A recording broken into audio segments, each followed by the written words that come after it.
Well, it seems that your journey has ended.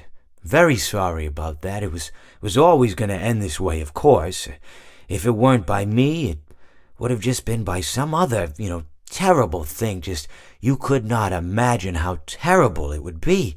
Just, I get scared thinking about it. I'm glad it's not me. It reminds me of a time I was speaking to my good friend Orville. We were sitting on a park bench watching the pigeons.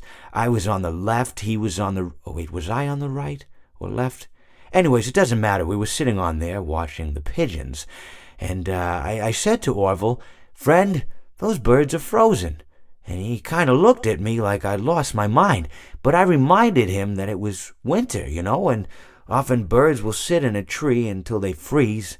And then they sort of fall to the ground until the sun warms up and they can, move around again. So I said to Orville, "You might as well save those breadcrumbs until the birds thaw, because they can't very well enjoy them in the condition they're in."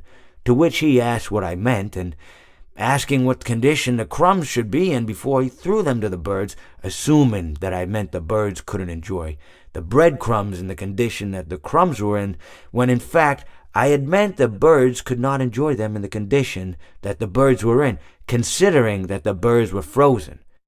So he took a moment and then threw his last handful onto the ground. I said to him, "Orville, why did you throw the breadcrumbs to the birds when I just told you they're frozen?" To which he responded, "The breadcrumbs are not frozen." Again, misunderstanding my words. I didn't mean to say that the breadcrumbs were frozen when I said I told you they're frozen. I'd been referring to the birds. In hindsight, what I should have said was, and this would make perfect sense, "Why did you throw the breadcrumbs to the birds when the birds are frozen?"